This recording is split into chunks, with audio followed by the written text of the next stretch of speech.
So, first, could you tell us about your career so far?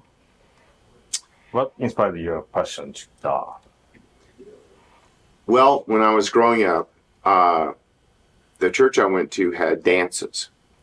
And so in the bands that played there, like Stevie Ray Vaughan was in one of the bands, we were the same age, and we're both from a place called Oak Cliff, Texas. And so he was already playing, and other famous, local guitar players. And it just inspired me. I said, I want to do that.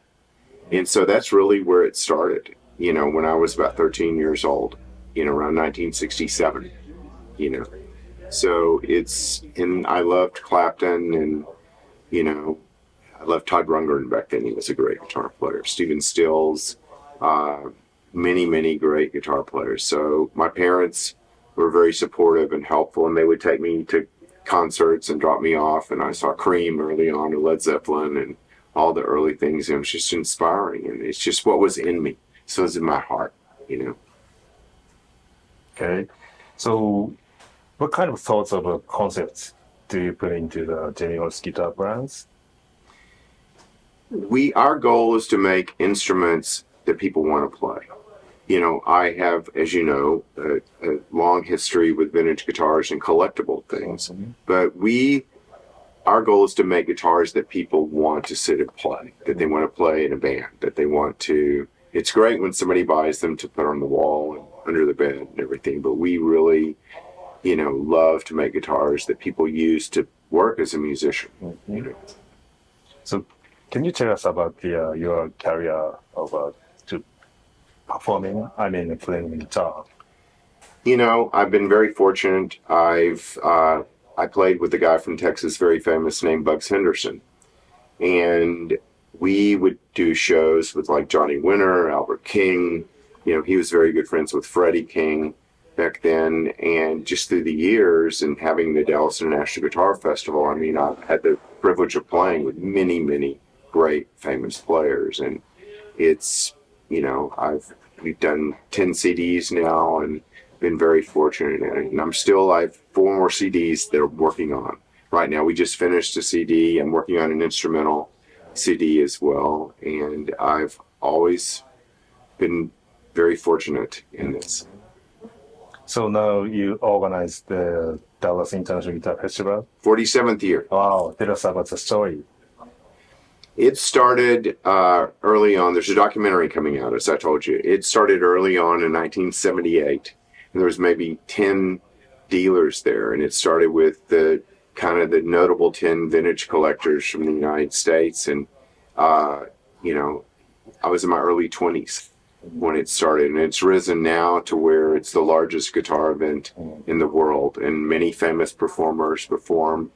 We co-produced the first Crossroads Festival with Eric Clapton here in Dallas, and many, many famous guitarists, and all the guitar dealers, norms, from all over the world come in and exhibit and buy and sell guitars, and it's just gotten bigger and bigger and bigger. It's close to the 50th anniversary.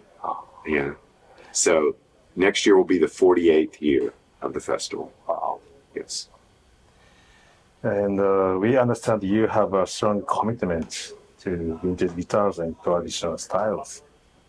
What part of the vintage sound is most important for you? I think, like in the question you said, what do you do when you build a Jimmy Wallace guitar? I want to build an instrument that inspires people to make the music that's in their heart. So what's important sound-wise is when you pick up the guitar, or I pick up the guitar, that the sound of it can express what energizes them, what, just inspires them to be a great player. So that's why we have the pickup company, to have great sounding pickups. Everything contributes. The amplifier contributes.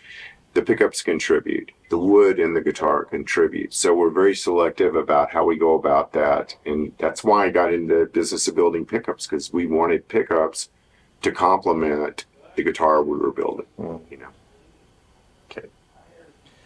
How does your experience as a player influence your guitar making?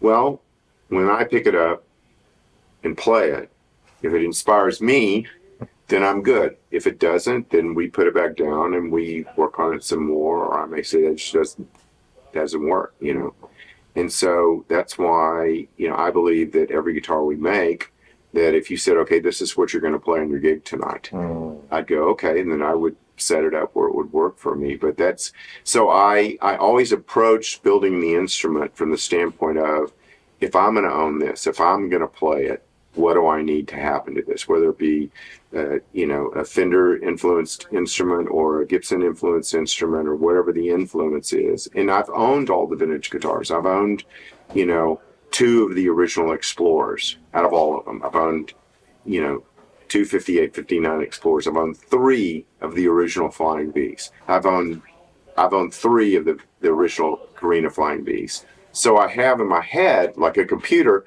I have those experiences in my head. I have the tone of a V when I owned it in my head. I have the sound of an Explorer through my experience. There's an album we did, a CD we did called Browning Wallace. I gave it to you. All the instruments on that CD are all my pure vintage guitars. 58 Les Paul, 59 Les Paul, original Explorer, all this. So when we then build those instruments that we want to inspire somebody to play guitar, I have all those vintage instruments in my memory, of what they sound like, what you feel like. Cool. So are there any models in your lineup that you especially like? I love the Phoenix, the Firebird type, like this. This is what I play all the time. I love the V's.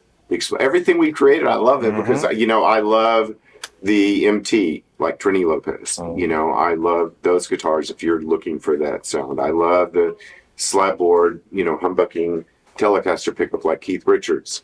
I love the Sierra, because of Stevie Ray and Clapton and everything. So, look, I'm like a kid. I'm 71 years old. I just turned 71. But yet I still get to do what I've loved to do since I was 13 years old. So all my history as a player and a collector influences what goes into these guitars. Cool. And do you have any new ideas or plans for making guitars in the future? New guitar? Well, like there's a prototype I showed you that I'm excited about that you can take a picture of. And so it has, PAF type and 2 single pulls, and we're just looking for new body styles that are similar, and we try all sorts of stuff, so we're having fun, Cool. So what was your first impression of working with us, Shimamura Music? We've been working together a long time. Long, 15 years maybe? I think. Yeah. Atushi, I met very long time, maybe longer, maybe 20 years.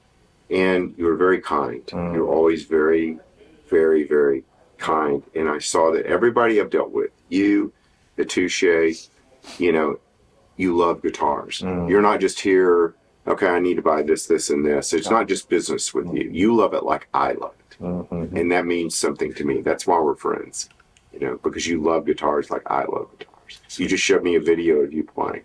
That means the world to me. Sweet. Good vibrato.